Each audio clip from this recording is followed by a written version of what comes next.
하나님 온유한 사람에게 땅을 다스리는 복을 주십니다. 팔복 가운데 땅과 관련된 복은 온유밖에 없습니다. 대부분의 다른 복들이 물론 연결이 되어 있지만 땅과 관련된 복은 온유한 자에 관한 복입니다. 오늘 5절에 보시면 온유한 자는 복이 있나니 그들이 땅을 기업으로 받을 것이며, 왜 땅을 기업으로 주신 걸까? 이 말은 땅을 다스리는 것입니다. 성경에서 다스린다는 것은 잘 돌보는 것입니다. 그래서 잘 돌보려면 온유해야 되잖아요. 그래서 온유한 자에게 땅을 맡기고 또 온유한 자로 하여금 다스리도록 하는 그런 사명을 맡기시는 것입니다. 이 말씀은 사실 시편 37편 11절 말씀을 주님 인용한 것인데요. 그러나 온유한 자들은 땅을 차지하며 풍성한 화평으로 즐거워하리로다. 온유해야지 땅도 차지하고 또 풍성한 화평을 즐거워한다. 그렇게 말씀하고 있죠. 굉장한 축복 중에 하나입니다. 온유는 우리 마음을 다스리는 것입니다. 마음을 가꾸는 것과 관련되어 있습니다. 헬라어 프라우스에서 나왔는데요. 온유는 유순하다, 온화하다, 부드럽다, 겸손하다는 의미를 가지고 있습니다. 생각보다 이 온유한 성품을 가꾸는 것이 쉽지를 않습니다. 왜냐하면 우리 인간의 본성은 온유하지 않아요. 인간의 본성은 좀 폭력적이죠. 그래서 이 온유가 어디서 왔는지 또 어떻게 온유한 성품을 가꾸시는지 배우는 것은 큰 축복입니다. 왜냐하면 온유 속에 풍성한 복이 담겨 있고 또 행복한 삶의 비밀, 또 좋은 관계를 맺는 비밀이 담겨 있기 때문입니다. 왜 온유가 중요할까요? 첫째로 온유는 예수님의 성품입니다. 마태복음 11장 29절을 보시면 나는 마음이 온유하고 겸손하니 너의 멍에를 메고 내게 배우라. 그리하면 너의 마음이 쉼을 얻으리니. 여기 예수님께서 예수님 마음이 어떤 마음이라고 구체적으로 표현하신 건, 예수님 자신이 표현하신 것은 이 말씀이에요. 나는 온유하고 겸손하다. 근데 겸손하다는 말씀보다 먼저 주신 말씀이 온유입니다. 그만큼 온유가 중요하죠. 왜냐하면 온유와 겸손이 동행을 하게 되고 또 성령의 열매가 온유이기 때문이죠. 갈라디아서 5장 22절 23절에 오직 성령의 열매는 온유와 절제니, 온유와 절제가 또 연결되어 있습니다. 아담의 죄 때문에 인간은 폭력적이 됐어요. 그래서 여러분 그 아담이 죄를 범한 다음에 창세기 3장에서 4장으로만 넘어가도 가인이 자기 동생을 쳐 죽입니다. 굉장한 폭력이죠.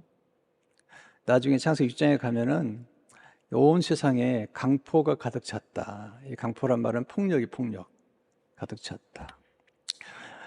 인간 속에는 이렇게 폭력적인 성향과 기질이 있습니다. 그래서 우리가 사실은 겉으로 표현 안 하지만 우리 안에는 이런 기질이 있어서 우리가 주의하지 않으면 정말 큰일 납니다. 우리는 은근히 그 영화 가운데서 좋아하는 영화 중에 하나가 엽기적인 그녀. 혹시 보셨어요? 엽기적인 그녀. 그다음에 조폭 마누라. 이런 걸 좋아해요. 왜냐하면 그 여인들이 눌려있다가 남자들이 눌려있다가 그냥 강한 카리스마를 가지고 그냥 남편들 탁탁 때려버리니까 기분이 좋은 거거든요. 그래서 엽기적인 그녀가 나오고 그 다음에 조폭 마누라는 그냥 1, 2, 3 시리즈가 나온 거죠. 한 번 가지고 만족할 수 없다. 계속 하자. 그래가지고 조폭 마누라가 나온 것을 보게 됩니다. 근데 아시겠지만 폭력은 참 위험한 것입니다.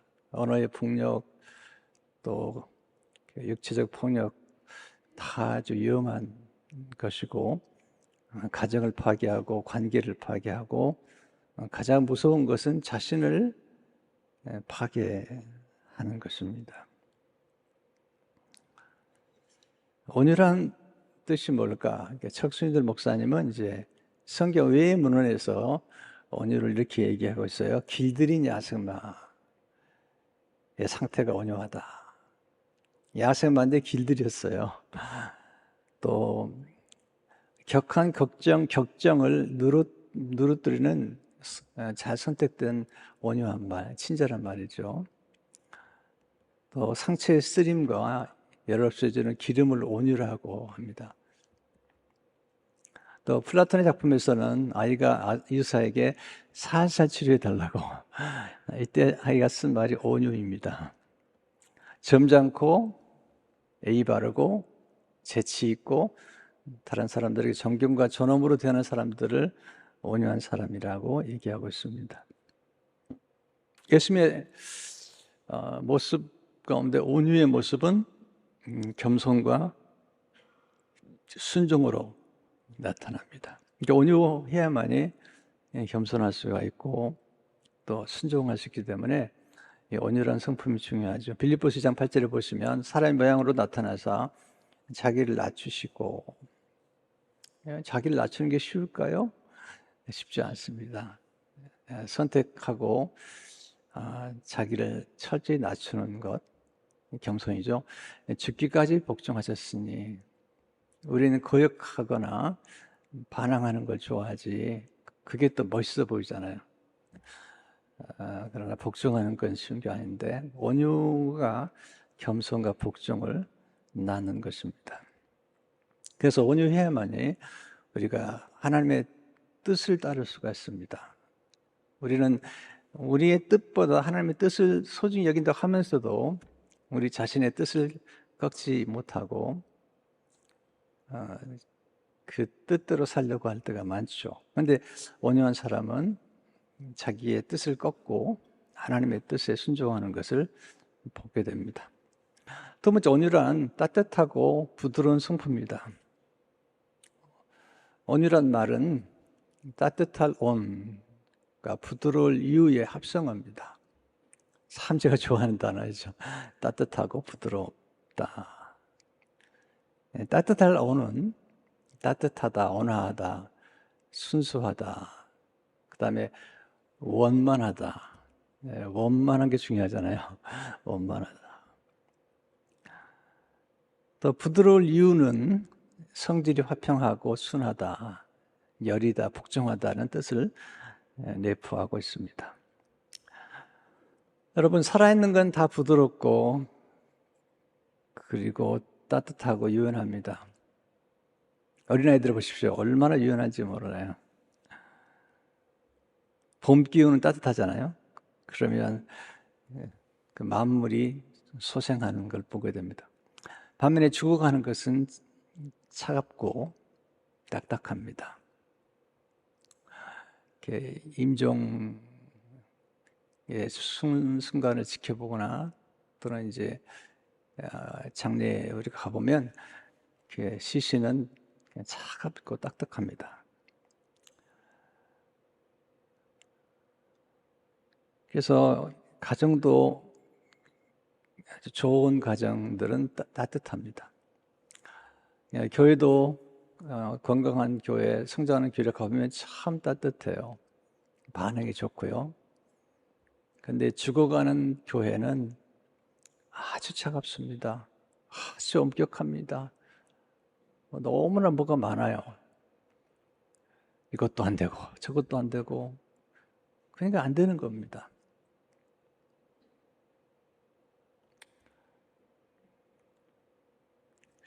아주 경직돼 있다. 근데 살아있는 교회나 가정이나 그런 관계는 굉장히 유연합니다. 굉장히 유연합니다. 여러분, 강한 것이 강한 게 아닙니다. 온유한 것이 강합니다. 오랫동안 지속되는 게 진짜 강한 겁니다.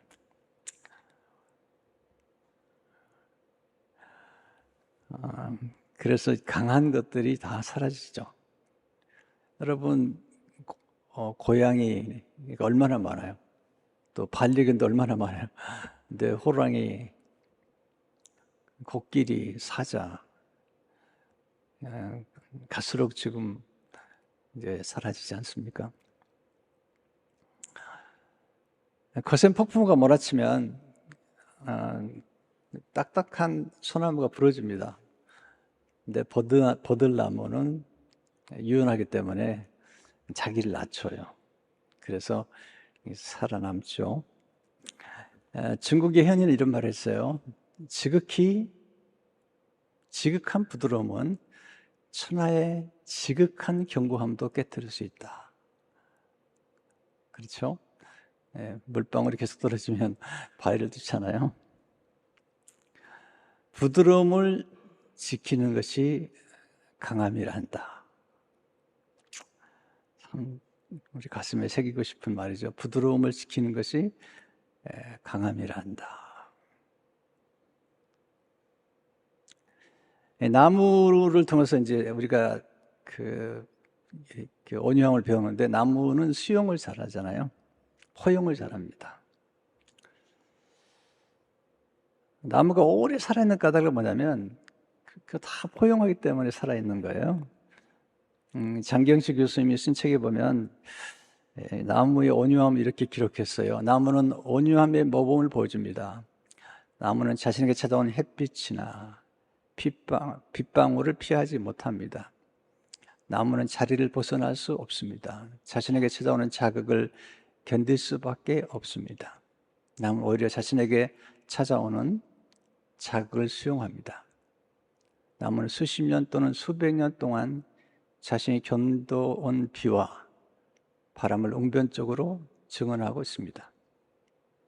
나무는 시간과 세월의 흔적을 이겨내고 그 자리를 지키고 있습니다. 나무는 그 땅을 자신의 땅으로 점유합니다. 온유한 성품은 점유하는 승리를 맛보게 합니다.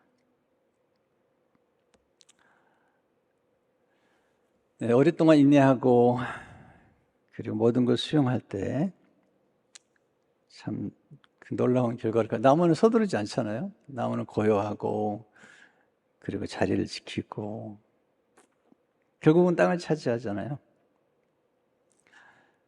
세 번째, 온유란 탁월한 능력입니다. 온유가 탁월한 능력의 까닭은 세우고 화해하고 화평하고 용납하고 관용하고 용서하기 때문에 온유가 탁월한 능력인 거죠. 마귀의 능력은 파괴하고 무너뜨리고 깨트리고 그리고 복수하고 망가뜨리는 게 마귀의 능력이죠. 그런데 온유의 능력은 그렇지 않아요. 성령의 열매인 온유는 세우고 화평하게 하고 용서하고 잠재력을 극대화시키는 거죠. 온유하면. 그래서 아름답게 만드는 것입니다. 그래서 온유가 정말 좋은 능력이고요. 그리고 우리가 아름다운 교회, 가정, 또 회사 다 온유해야 돼요. 어떤 데 가면 찬바람이 쌩쌩 돌아요. 네. 그러면 참 어렵다 생각이 들어요. 관대함도 없고 제너러스하지도 않고 그냥 너무너무 차가워요. 왜 온유함이 능력일까? 어떤 능력일까? 첫째로 온유란 관대한 능력이다. 아브라함이 온유한 사람이에요. 자기 조카 롯을 데리고 왔는데 아브라함 따라오다가 조카 롯도 복을 받아서 부자가 됐죠. 소유가 많아지니까 아브라함의 목자들과 롯의 목자들이 서로 싸우는 거예요. 창세기 13장 5절 지체를 보니까 아브라함의 일행 롯도 양과 소와 장목이 있으므로 그 땅에 그들에게 동거하기에 넉넉하지 못하시니 이는 그들의 소유가 많아서 동거할 수 없었음이니라. 참 소유가 좋은데요. 소유가 많으니까 돈 구하기가 어렵죠. 그러면 아브라함의 가축의 목자와 롯의 가축의 목자가 서로 다투고 또 가나안 사람과 브릿 사람도 그 땅에 거주했는지라. 이방 사람들 앞에서 지금 아브라함과 조카 롯의 목자들이 싸우는 거죠. 아브라함이 참 관대하죠. 창세기 13장 8절 그대로 보면 너무너무 놀라운 거예요. 아브라함이 롯에게 이르되 우리는 한 친족이라 나나 너나 내 목자나 서로 다투게 하지 말자. 내 앞에 온 땅 있지 않냐. 나를 떠나가라. 내가 좌하면 나는 우하고 내가 우하면 나는 좌하리라. 온유한 사람은 이 다투는 걸 싫어해요. 싸우는 걸 싫어해요. 네, 손해볼전쟁 다투지 않습니다. 양보할지언정 다투지 않습니다. 롯이 좋은 땅을 선택하잖아요. 좋은 땅을. 10절에 보게 되면 롯이 눈을 들어 이던 모든 지역을 바라보면 즉 소알까지 온 땅에 풀이 넉넉하니 근데 목축업을 하니까요. 풀이 넉넉하고 여호와께서 소돔과 고모라를 멸하시기 전이었으므로 여호와의 동산 같고 애굽 땅과 같았더라. 애굽에 나일강 있잖아요. 보니까 물이 넉넉한 거죠. 네, 그러니까 좋은 땅이죠. 아브라함은 간대합니다. 손해를 보는 거죠. 먼저 선택하라. 선택권을 주는 거죠. 근데 롯이 떠난 후에 하나님께서 아브라함에게 찾아오셔서 아브라함에게 넓은 땅을 보여주세요. 다 너 가져라는 거야. 너 가져라는 거야. 이게 땅을 얻는 길입니다. 줘버렸더니 더 큰 걸 주시는 거야. 창세기 13장 14절 15절 보면 롯이 아브라함을 떠난 후에 여호와께서 아브라함에게 이르시되 너는 눈을 들어 너 있는 곳에서 북쪽과 남쪽 그리고 동쪽과 서쪽을 바라보라. 보이는 땅을 내가 너와 내 자손에게 주니 영원히 이르리라. 양보했더니 더 큰 땅을 주는 거죠. 보아라, 본 거 다 내게 주겠다. 이게 이제 온유한 자가 결국 가서 누리는 축복입니다. 처음에 손해보는 것 같죠? 양보하는 게. 그게 이기는 겁니다. 롯이라는 사람은 참 어리석은 사람이죠. 소탐, 대실. 조그만 걸 탐내서 큰 걸 잃어버리는 사람이에요. 근데 아브라함은 소실, 대탐. 작은 걸 잃어버리고 큰 걸 얻는 거죠, 이게. 두 번째, 온유라는 화평을 도모하는 능력입니다. 이삭도 온유하죠. 싸우려고 하지 않아요. 네. 이제 기근이 들어가지고 흉년이 들어가지고 이제 블레셋 땅에 갔는데 농사를 짓더니 100배나 얻었어. 100배나. 그랬더니 블레셋 사람 시기하고 아비멜렉이 시기해서 떠나라는 거야. 너무 잘 되니까 떠나라는 거야. 그랬더니 이삭이 떠나죠. 싸우질 않아요. 창세기 20장 17절을 보게 되면 이삭이 그것을 떠나 그를 곧적에 장막을 치고 거기 거류하며 떠났습니다. 떠나서 이제 아버지 아브라함의 팠던 우물을 파니까 또 그 그랄 사람들이 와서 뺏는 거죠. 목자들이 우물 줘버려요. 또 팠더니 또 싸웠어요. 또 줘버려요. 싸우질 않아요. 또 가져라고. 예. 네, 계속 우물을 파다 보니까 더 이상 싸우질 않아요. 창세기 20장 22절에 보면은 이삭이 거기서 옮겨 다른 우물을 팠더니 그들이 다투지 아니하였으므로 그 이름을 르호봇이라 하여 이르되 이제는 여호와께서 우리를 위하여 넓게 하셨으니 이 땅에서 우리가 번성하리로다 하였더라. 네.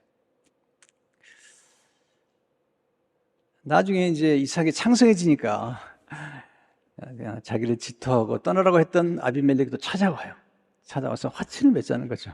기가 막히잖아요. 한테 떠나라고 해놓고는 또 화친을 맺자 그러니까. 그래서 이제 이삭이 물어봐요. 창세기 20장 25절에 보게 되면 나를 미워하여 나에게 너희를 떠나게 하였거늘 어찌하여 내게 왔느냐? 그랬더니 놀라운 얘기래요. 27절에 보게 되면 여호와께서 너와 함께 하심을 우리가 분명히 보았기 때문이다. 그랬더니 이삭이 화친을 또 맺어요. 이게 이제 그릇이 큰 사람인 거죠. 자기를 미워했던 사람이 또 찾아오니까 또 화친을 맺어요. 이게 이제 온유한 사람, 그릇이 큰 사람들이 가지고 있죠. 어떤 사람은 한 번 뭐 어그러지면 도저히 화친하려고 하지 않아요. 그릇이 작은 거죠. 그릇이 커야 돼요.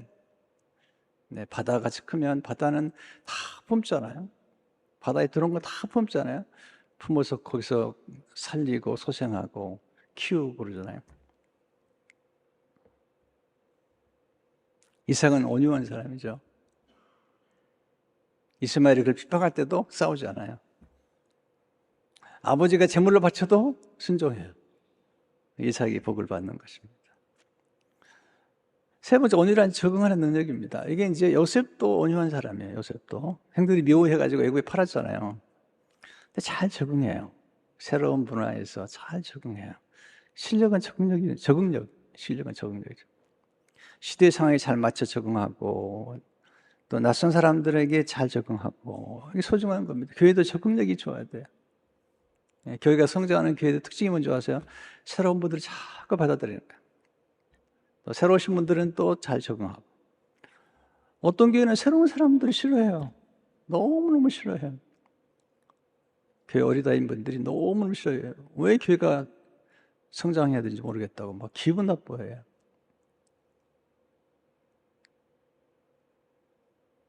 그러면 안 돼요. 새로운 사람을 받아들이고 새로운 환경에 적응하고. 적응력은 수용 능력입니다. 내가 어떻게 잘 적응하냐, 수용하는 능력이죠. 이게 중요한 게요. 시련과 역경을 거부하지 않고 수용하는 능력, 이게 굉장히 놀라운 겁니다. 생각보다 쉽지 않습니다. 하나님의 절대 주권과 절대 섭리를 믿지 않으면 이게 어렵습니다. 이게 온유한 사람들은 고난을 친구로 삼고 고난을 스승으로 삼아요. 요셉이 억울하게 감옥에 들어가잖아요. 적응을 잘해요.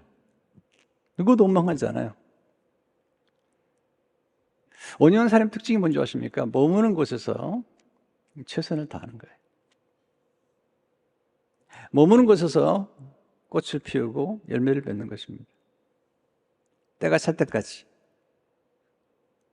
그러니까 보디발을 잡으면서 최선을 다하죠. 감옥에 최선을 다하죠. 그러니까 나중에 더 큰 길 열어주는 거예요. 더 큰 길을. 장 교수님이 쓴 글을 한 번 더 인용하고 싶어요. 우리에게 온유함이 회복될 때 우리는 시련을 수용하는 법을 배우며, 그 다음 문장이 참 제게 울림으로 왔어요. 시련 속에 담긴 혜택과 복을 누리는 법을 배웁니다. 여러분, 시련 속에는 하나님이 담아놓으신 혜택이 있는 거예요. 시련을 잘 통과해 보세요. 혜택이 있습니다. 복을 누려요. 시련 속에 복이 있어요. 이걸 못 보기 때문에 시련이나 역경을 이렇게 오면 싫어하고 원망하잖아요. 온유한 사람은 안 그래요. 온유한 사람은 질병을 환대하는 법을 알고 있어요. 질병까지 환대해버려요. 온유한 사람은 실패를 환대하는 이유를 알고 있습니다. 실패도 환대해버려요. 하나님 우리에게 질병만 보내실 분이 아닙니다. 하나님 우리에게 실패만 보내신 분이 아닙니다. 그 다음 문장이 너무 좋아요. 질병과 실패는 우리에게 삶의 새로운 지평을 열어주는 계기가 됩니다. 질병과 실패는 우리에게 삶의 새로운 지평을 열어주는 계기가 됩니다. 근데 이렇게 믿고 싶은 사람이 없어요. 시련과 역경 속에 담겨진 하나님의 변장된 축복, 하나님의 놀라운 혜택, 이걸 보는 사람이 많지 않아요. 그래서 적응을 잘 못하고 자꾸 짜증을 부려요. 원망하고. 여러분, 우리 교회가 어떻게 태어났죠? 15년 전에 제가 실패했잖아요. 실패하고 목회 실패하고 정말 싸우기 싫어서 정말 싸우기 싫어가지고 몇 번 동안 장로님들에게 장로님들 저 떠나게 해주세요. 저 떠나고 싶어요. 제 아내가 몇 번 실신했어요. 실신하고는 지금도 기억나요. 네, 장로님 부부가 오니까 그 권사님 붙잡고 권사님 저 좀 내보내 주세요. 그런데 또 장로님들이 조금만 더 기다리라고 그래가지고 예. 난 정말 싸우는 거 싫어요. 너무너무 싫어요. 지난 15년 동안 하나님 화평한 기회를 주셨잖아요. 누가 싸우려고 그러면요, 싸우지 맙시다. 어떻게 하면 좋겠습니까? 뭘 해드리면 좋겠습니까? 다 해드릴게요, 다 해드릴게요. 싸우지 맙시다. 네. 근데 세월이 지나고 보니까 참 시련과 역경을 잘 흡수했더니 하나님 새로운 지평을 더 열어주시고 우리 집사람 마음 걸리고 그랬더니 또 하나님이 거기 또 은혜를 주시더라고요. 놀라운 축복이 담겨 있었어요. 암을 좋아하는 건 아닙니다. 누가 좋아해요? 근데 하나님께서 그 고난 속에 우리가 경험할 수 없는 놀라운 축복을 담아주신 거예요. 새로운 지평이 열린 거죠. 네 번째, 온유함은 친절함의 능력, 친절함. 온유한 사람, 온유란 영어로 젠틀맨이에요, 젠틀맨. 근데 요즘은 사람들이 젠틀 하잖아요. 예. 젠틀맨이 아니야. 온유한 사람 친절하죠. 어떤 사람이 훌륭할까요? 토마스 칼라일이 말을 제가 좋아해요. 한 인물의 위대함은 하인에게 대하는 태도를 보면 알 수 있다. 전 여러분 식당 가서 제가 식당 가가지고 식당에서 웨이터들이 오면 좀 친절하게 대하세요. 함부로 부르지 말고 좀 부를 때도 좀 예쁘게 부르면 이모 그래야지. 이모, 야 너 이리 와. 그러면 안 돼. 이모, 언니, 따라서 해보세요. 이모, 언니 그렇게 불러야지. 그냥 뭐 대단한 사람이라고 본인이 뭘 대단히 가져다 큰 소리를 칩니까? 그러시면 안 됩니다. 식당 가고 또 미용실 가고 그러면 참 말이 예쁘면 얼마나 좋아요. 거기다 팁도 좀 툭툭이 놓고. 그렇지 않으면요, 여러분 딱 나가잖아요. 그러면 지가 가지면 얼마나 가졌다고 소금 뿌려라, 소금 뿌려라. 소금 뿌려라. 그러면 참 그렇죠. 조금만 더 여러분들이 관대하게. 그놈의 돈 집에 가지고 있어서 뭐 하려고 그래요? 네. 그냥 조금만 더 주면요, 표정이 달라집니다. 근데 이제 재밌는 표현이 있는 게 뭐냐면, 이게 친절한 사람은 A가 발라요, A가. 존중하고 A가 발라요. 여러분, 제가 결혼 생활 비밀 하나 알려드릴까요? 알려드려요, 말아요? 네, 알려드릴게요. 사랑하지 않아도 돼요. A만 지키세요. 자, 다시 한번 설명해 드려요. 사랑하지 않아도 돼요. 뭐만 지켜요? A만 지키세요. 함부로 말하지 말고, 선 넘지 말고, 너 같은 게 이런 얘기 하지 말고.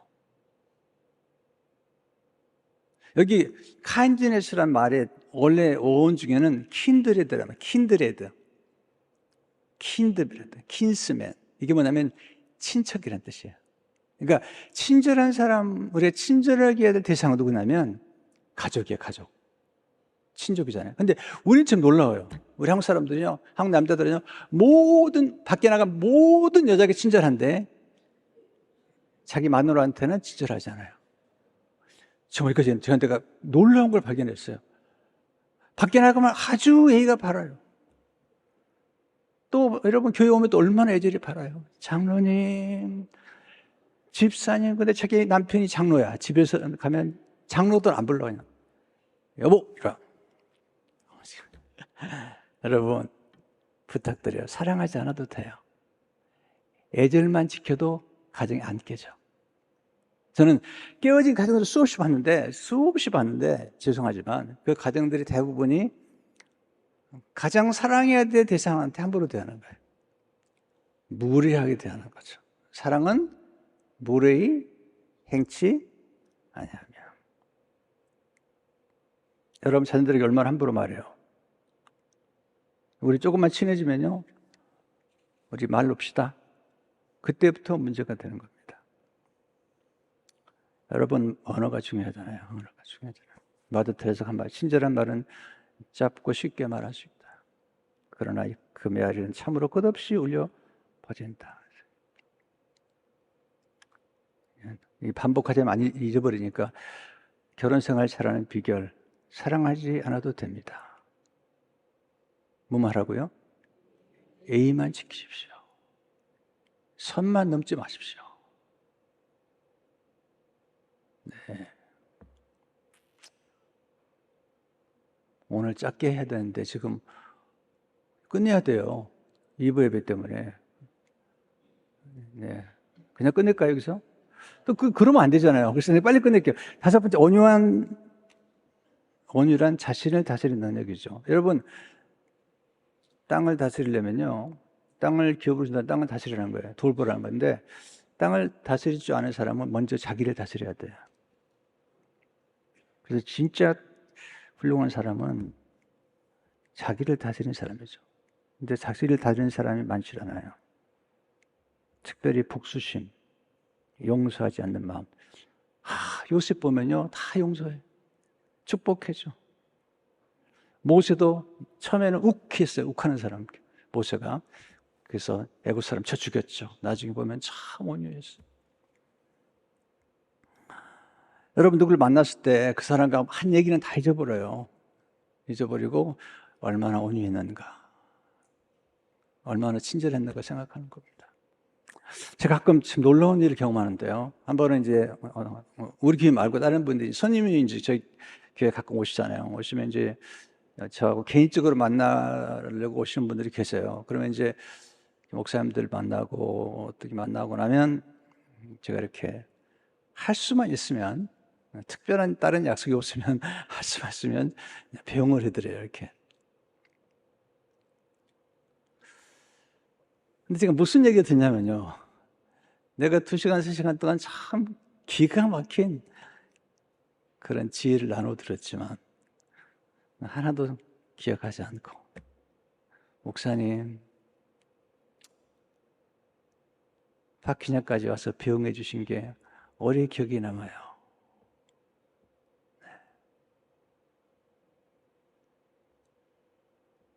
항상 그렇다는 거 못해요. 어떨 때는 그렇게 못하는데, 가능하면 할 수만 있다면 그렇게 하면 좋겠다.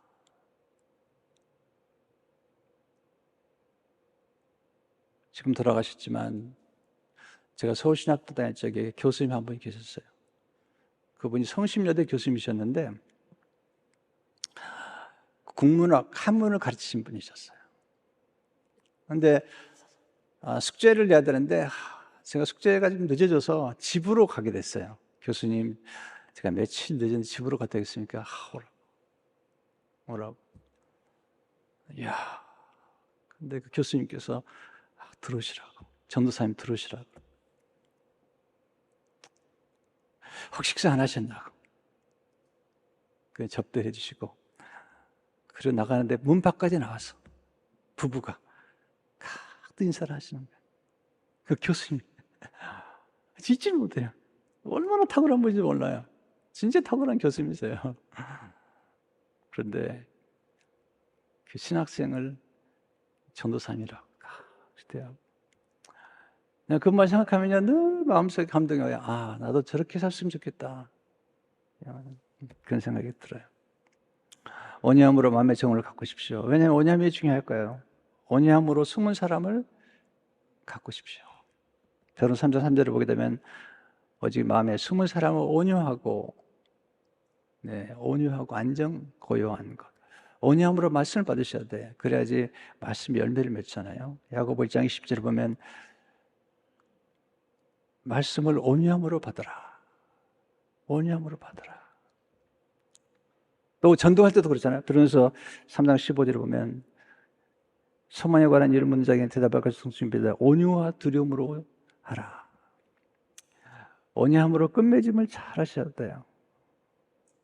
예수님께 다 이루었다. 그냥 우리 보면 어떻대요? 끝까지 못 달려가요. 믿음도 끝까지 못 지키는 것 같아요. 많은 분들이. 네, 참 끝까지 가는 게 어렵습니다.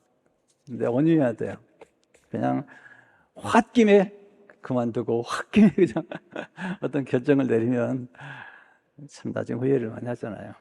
끝까지 견뎌보고 또 견뎌보고 또 견뎌보고 그러다 하나님께서 때가 됐다. 그럼 그때 또 궁극적으로 이렇게 하나님이 일을 이루게 하시잖아요. 마무리를 잘 짓고. 성도 여러분, 온유하시기를 축원합니다. 그리고 훈련해야 돼요. 온유란 성품은 내가 훈련하지 않으면 안 돼요. 길들인 야생매처럼 늘 훈련해야 돼요. 여러분, 나이가 들면 성품이 좋아져요? 아니면 나빠져요? 자, 질문이 어려운 것 같은데 물어보겠어요. 나이가 들면 성품이 좋아져요? 나빠져요? 좋아져요?